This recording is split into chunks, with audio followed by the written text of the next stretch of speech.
प्रिय साथियों, नमस्कार, आदाब, गुड इवनिंग। हमारे YouTube चैनल सीपी राय विश्वास पर आज आपका स्वागत है। साथियों, आज हम मुख्य रूप से लीडरशिप का वह पक्ष जो परिवार, समाज, संगठन, राष्ट्र, विश्व स्तर पर आप सबके लिए महत्वपूर्ण है, उसके संदर्भ में बात करेंगे। जैसा कि आप सब वर्तमान में देख रहे होंगे कि विश्व सिनेरियो किस तरह से निरंतर परिवर्तनशील नजर आ रहा है और उस संदर्भ में अगर देखा जाए तो नेतृत्व की भूमिका काफ़ी प्रासंगिक नजर आ रही है। तो मुझे लगा कि आज हम नेतृत्व पे बात करें, जो कि हम सबके लिए बेहद महत्वपूर्ण विषय है। तो शुरुआत हम अगर करें तो एक प्रसिद्ध राजनेता, प्रसिद्ध मार्गदर्शक, प्रेरणा के स्रोत सुभाष चंद्र बोस जी के जीवन से जुड़े हुए घटनाक्रम के माध्यम से करेंगे। अगर आप देखें तो सुभाष चंद्र बोस जी का जीवन जो हम सबके लिए काफ़ी महत्वपूर्ण है और वो हमेशा नित्य प्रतिदिन एक प्रेरणा देता है, खासकर लीडरशिप के क्षेत्र में।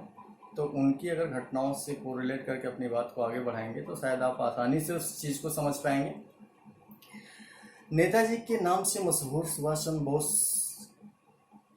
प्रत्येक कार्य काफ़ी प्रसिद्ध और महत्वपूर्ण रहा है।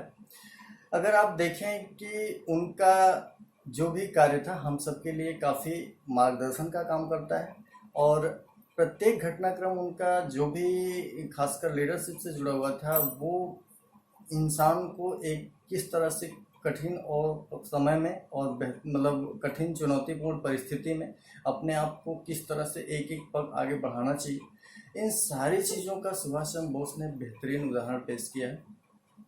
भारतीय राष्ट्रीय कांग्रेस पार्टी के अध्यक्ष के रूप में हो या फिर आज़ाद हिंद फौज के कह सकते हैं कि सुप्रीम कमांडर के रूप में हो या ऐसे किसी भी पद पर जिसमें उन्होंने नेतृत्व किया, उसके दौरान उन्होंने जो एक उदाहरण पेश किया हम सब के लिए, वो काफ़ी मतलब कह सकते हैं कि अग्रणी और सर्वश्रेष्ठ नज़र आता है, खासकर लीडरशिप के संदर्भ में। विश्व समुदाय में अपने कार्य और प्रतिभा, लीडरशिप आदि के माध्यम से जो छाप उन्होंने हम सब के जीवन में छोड़ी है वह अमिट है।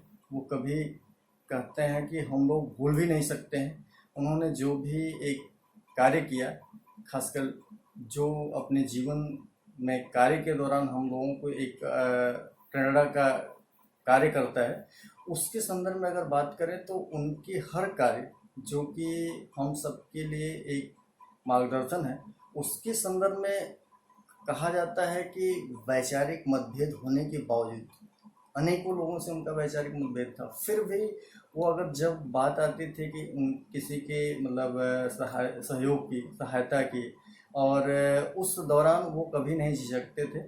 खासकर बड़े लोगों से उनके आशीर्वाद लेना, उनका प्यार पाना, वो कभी इसको मतलब किसी भी तरीके से कभी चूकते नहीं थे। उनकी शुभकामनाएं लेने की हमेशा कोशिश करते थे।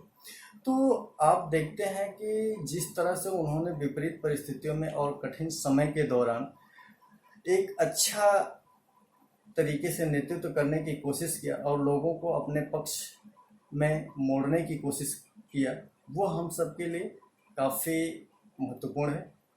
खासकर सुभाष जी के नेतृत्व की स्पष्ट झलक अगर देखने की बात हो तो चाहे वो राष्ट्रीय स्तर पे हो, अंतर्राष्ट्रीय स्तर पे हो या किसी भी स्तर पे हो, जनता, संस्थाएं या शासक, हर वर्ग उनके बात हो या कार्य हो उस पर विचार करने के लिए रुक जाता था और खासकर जो भी कार्य या जो भी विचार वो लाते थे वो इतने प्रासंगिक होते थे कि उस पर हर कोई अपनी प्रतिक्रिया या हर कोई अपना विचार करने के लिए मतलब एक तरीके से मतलब जैसे बाध्य होना, उस दौरान उनके विचार इतने प्रासंगिक थे।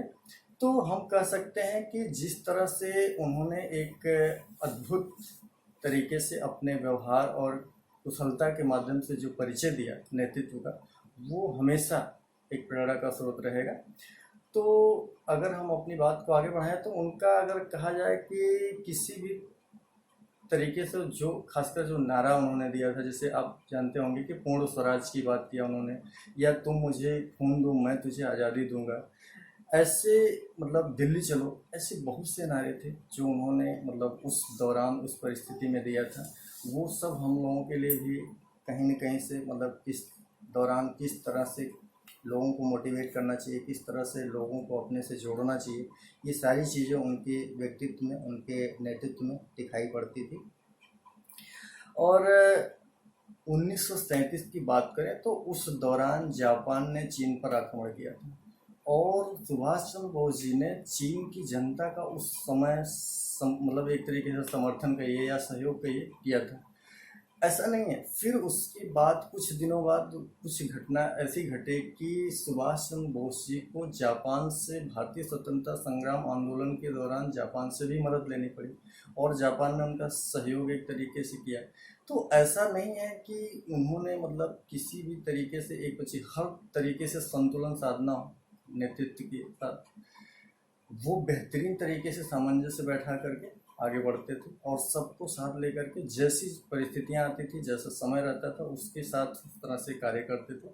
तो एक मतलब उदाहरण उनके साथ था कि मतलब जब भी ज़रूरत पड़ी, जैसी भी ज़रूरत पड़ी, समय और परिस्थिति के अनुसार उन्होंने निर्णय लिया और उस निर्णय का मतलब पूरी दुनिया कायल हुआ करती थी। उनके निर्णय पर कोई प्रश्न चिन्ह खासकर जल्दी नहीं लगाने से मतलब एक तरीके से बचता था। अगर हम बात करें कि वर्तमान में अगर देखा जाए कि जो सिनेरियो आई है, कहीं न कहीं से अगर सुभाष चंद्र बोस जी के जीवन से अगर जोड़ करके देखा जाए तो किसी भी परिस्थिति में इंसान को किस तरह से डिसीजन लेना चाहिए, वो सारी चीज़ें उनके माध्यम से भी हम लोग सीख सकते हैं। कहा जाए कि नेताजी के समर्थन में अगर बात हो तो हर कोई लगभग अपनी हामी भरता था। यहाँ तक कि अगर सामर्थ्य, व्यक्तित्व और कृतित्व आदि के संदर्भ में देखा जाए तो उनका विरोधी भी अगर कहें तो उनसे घबराता था इस संदर्भ में। और आज वर्तमान में जो भारत के परिदृश्य में जो सिनेरियो है, भारतीय नेतृत्व जो है, उससे भी वर्तमान में लोग घबराते ही हैं। लेकिन जिस तरह से चीन का वर्तमान में रवैया है, चाहे आप देखते हो नेपाल का रवैया है, पाकिस्तान का रवैया है, ऐसी परिस्थितियां उत्पन्न हो रही हैं। लेकिन आप विश्वास रखिए कि हम सब अगर एकजुट रहेंगे तो ऐसी भी समस्याओं का कुशलतापूर्वक समाधान जरूर कर पाएंगे। और ऐसी परिस्थितियां तो आती रहती हैं, कभी मित्र शत्रु बनता है, कभी शत्रु मित्र बनता है। और आप अगर देखें तो एक तरीके से कहा जाए कि अभी किस तरह से जिनपिंग जी का मोदी जी के साथ काफ़ी मिलना जुलना, बातचीत करना, रिश्तों को आगे बढ़ाना, वर्तमान की परिस्थितियों को किस तरह से मतलब बेहतरीन बनाने की कोशिश करना, बहुत सारी चीज़ें आपके सामने आई। और इकोनॉमी के संदर्भ में हो या वैश्विक राजनीति के संदर्भ में, किसी भी संदर्भ में देखा जाए तो वो बेहतरीन कदम था। लेकिन वर्तमान में कुछ घटनाएं ऐसे घटित हुई, खासकर कोरोना जो युद्ध चल रहा है इस समय, उसके दौरान लोगों ने एक दूसरे के हर चीज़ों पे अपने अपने तरीके से लाभ उठाने की कोशिश किया। कहा जाता है जब लालच बढ़ती है इंसान की तो उसकी मति भ्रष्ट हो जाती है। वही हाल चाइना के साथ हुआ। चाइना को लगा कि विश्व बाजार पे अपना कब्जा करना है, बहुत सारी ऐसी परिस्थितियों के साथ अपने आप को मजबूती से पेश आना है, उसका सारा लाभ अपने ले लेना है। ऐसी बहुत सारी चीज़ें रही होंगी इकोनॉमी के संदर्भ में या मतलब संप्रभुता के संदर्भ में, जो भी आप समझिए। उसके दौरान उसने जो रणनीति अपनाई, खासकर अपने मित्रों से ही शत्रुता मोल ले ली। लेकिन अब घबराइए नहीं, वर्तमान में जिस तरह का लीडरशिप कोरोना से लड़ रहा है, बेहतरीन समाधान की दिशा में अग्रसर है, उसी तरह से चाइना से भी लड़ करके और कोई न कोई एक रास्ता बेहतरीन निकाला जाएगा। खासकर आप देख रहे होंगे नेपाल के भी संदर्भ में, नेपाल के भी संदर्भ में अगर देखा जाए तो नेपाल एक छोटा सा देश है और भारत वर्ष से अगर उलझने की कोशिश कर रहा है तो कहीं न कहीं उसके ऊपर किसी का वरद हस्त होगा, ऐसा माना जाता है। खासकर जब किसी पड़ोसी का अगर किसी को आश्वासन मिल जाए कि हम तुम्हारे साथ हैं, कुछ ऐसा, तो वो कुछ भी करने के लिए तैयार है। लेकिन आपको पता होगा कि वर्तमान में नेपाल को अपनी क्षमता, अपनी सामर्थ्य सब कुछ पे पता है। ऐसा वर्तमान में नहीं, आदिकाल से अगर देखा जाए, प्राचीन काल की बात की जाए तो भारतवर्ष में भगवान राम का भी जन्म हुआ था। वही भगवान राम जो कि मिथिला के राजा जनक की पुत्री का स्वयंवर हुआ था, उस दौरान भारतवर्ष का प्रतिनिधित्व करते हुए राम ने सीता का वरण किया था और किस तरह से उनकी चुनौतियों को स्वीकार किया था। तो ऐसा कुछ नहीं है, बहुत पुराना संबंध है। कहा जाता है रोटी बेटी का संबंध होता है भारत और नेपाल के बीच में। तो नेपाल कहीं ना कहीं भटक गया है अपने रास्ते पे, वो भी धीरे धीरे अपने रास्ते पे आएगा। रही बात पाकिस्तान की, तो पाकिस्तान तो हमारा एक शरारती बच्चा है, कहा जाता है हिंदुस्तान का ही बच्चा है, और वो थोड़ा शरारती हो गया है। तो शरारती बच्चा निरंतर कुछ न कुछ शरारत करता ही रहता है, तो उसको हम मान के चलते हैं कि वो शरारती है, तो वो शरारत करता ही रहेगा। तो उस पर बहुत ज़्यादा फोकस करने की ज़रूरत नहीं है। हमको अपने विकास की दिशा में आगे बढ़ना है। कोरोना जैसे वैश्विक महामारी से लड़ना है, उसको भी हराना है। ऐसे बहुत सारे मुद्दे हैं विकास के संदर्भ में जिस पे हम सभी को काम करना है। तो अगर इन सारे घटनाक्रम को आप जोड़ करके देख पाएंगे तो इसमें लीडरशिप का बहुत बड़ा रोल है, और लीडरशिप के माध्यम से इन सारी चुनौतियों का समाधान किया जा सकता है। अगर हम अपनी बात को आगे बढ़ाएं तो कह सकते हैं कि अगर मित्र अपने धर्म से भटक जाए तो मित्र को मित्र धर्म पे लाने के लिए अगर राष्ट्र धर्म टकराने लगे तो फिर सोचना पड़ता है कि हमें मित्र धर्म से बढ़ करके जो राष्ट्र धर्म है उसकी पालन करना जरूरी है। और वर्तमान में जब राष्ट्र धर्म के संदर्भ में मानवता खतरे में पड़ने लगती है तब तो और विचारणी हो जाता है कि जहाँ पे युद्ध की एक तरीके से मानसिकता डेवलप हो चुकी हो और परिस्थितियाँ डेवलप हो चुकी हों, उस दौरान मानवता को बचाने के लिए हमें हर परिस्थिति में मित्र धर्म से आगे बढ़ करके राष्ट्र धर्म का पालन करना चाहिए, जैसा कि वर्तमान में हमारा नेतृत्व कर भी रहा है। तो हम अपनी बात को आगे बढ़ाते हैं कि मित्र और मानवता को धन की तराजू में नहीं तोलना चाहिए। राजनीति, धर्म नीति, समाज नीति आदि में निपुण व्यक्ति का संगठन जनता आदर करती है और सम्मान करती है एवं डरती भी है। अपने कार्य कौशल, समर्पण आदि की वजह से लोगों के बीच बहुत सम्मान मिलता है, और कहा जाए कि लोग भी इसकी वजह से सम्मान तभी देते हैं जब उसके अनुरूप आप कार्य करते हैं। सभी की परेशानियों या दुखों को एक सहायक के रूप में अगर आप आते हैं, अपने कर्तव्यों का निर्वहन करते हैं, तभी आप एक बेहतरीन लीडर साबित हो पाते हैं।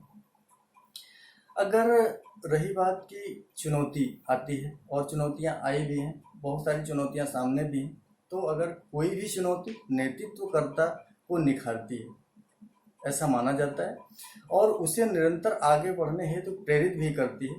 उससे टकराना है और उससे लड़ करके आगे बढ़ना है, अपने आप को विजय या सर्वश्रेष्ठ घोषित करना है, ताकि कोरोना की वैश्विक महामारी हो या चीन जैसी समस्याएं हों, कोई भी समस्याएं हों, उससे निजात पाना ही पाना है। हमें अपना ध्यान रखना है और सबसे ज़्यादा कुछ नया सीखते रहना है, और साथ साथ कल्पनाओं को भी हकीकत में बदलने की निरंतर कोशिश भी करना है। जो सपना भारत ने देखा है कि हम विकसित राष्ट्र बनेंगे, या हम लोगों के साथ कदम से कदम मिला करके चलेंगे, आँख से आँख मिला करके बात करेंगे, ऐसी सारी चीज़ें तभी संभव हो पाएंगी जब लोग कल्पनाओं को एक साकार रूप देने की निरंतर कोशिश करेंगे। तो आप अगर देखें कि वर्तमान में जिस तरह की परिस्थितियां उत्पन्न हुई हैं, खासकर कोरोना महामारी के दौरान, लोग शहरों से पलायन कर रहे हैं गाँव में। अब हम लोगों को गाँव में लोगों के पास रोजगार हो, इस पर भी विचार करना है इसी दौरान, इन सारी विपरीत परिस्थितियों के बावजूद भी। तो इसलिए गांव में विकास का कार्य पे भी ध्यान देना लीडरशिप का एक महत्वपूर्ण काम हो गया है। ऐसे बहुत सारे काम हैं जो लीडरशिप को साथ साथ सामंजस्य बना करके, संतुलन बना करके करते रहना है, और उसके माध्यम से परिणाम देना है। नेतृत्व को जीवन मूल्यों की बेहतरीन समझ होना आवश्यक है, तभी वो कोई बेहतरीन काम करेगा तो उसका बेहतरीन परिणाम हो सकता है। विशेषज्ञों को लीडर सदैव मूल्यवान समझता है, इसलिए अपनी विशेषज्ञता को सदैव बढ़ाते रहना चाहिए, निखारते रहना चाहिए। खासकर डीएम, सीएम, पीएम जैसे नेतृत्व को अच्छी सलाह वही लोग दे सकते हैं जो बेहतरीन व उम्दा किस्म के विशेषज्ञ होते हैं। खासकर वो अपना अनुभव और वो अपना जब शेयर करते हैं, उनके साथ जो रणनीति बनाते हैं, वो काफ़ी कारगर साबित होती है, खासकर देश के विकास में और देश की समस्याओं से निपटने की दिशा में। समाज में अपना हित नहीं मिलाना चाहिए, खासकर समाज के कार्य में अपना हित नहीं मिलाना चाहिए। सफलता एवं असफलता में समान रहना चाहिए इंसान को, और कर्म कौशल यही होता है एक लीडरशिप का। कर्म योग के माध्यम से लोक कल्याण हेतु निरंतर कर्म करते रहना एक लीडरशिप का बेहतरीन धर्म है। और कहा जाए कि जिस राम की मैंने अभी बात किया था आपको थोड़ी देर पहले नेपाल के संदर्भ में, अगर उनकी ही बात करें तो राम बन गए इसलिए वहाँ पे भी जाकर के उन्होंने निरंतर कर्मों को ही अपनाए रखा। और कहा जाए कि वो कर्मरत निरंतर जीवन पर्यंत रहे, चाहे वो वन में रहे, चाहे वो अपने राजमहल में रहे, कहीं भी रहे। और वन में जाने के बाद भी वो बन गए।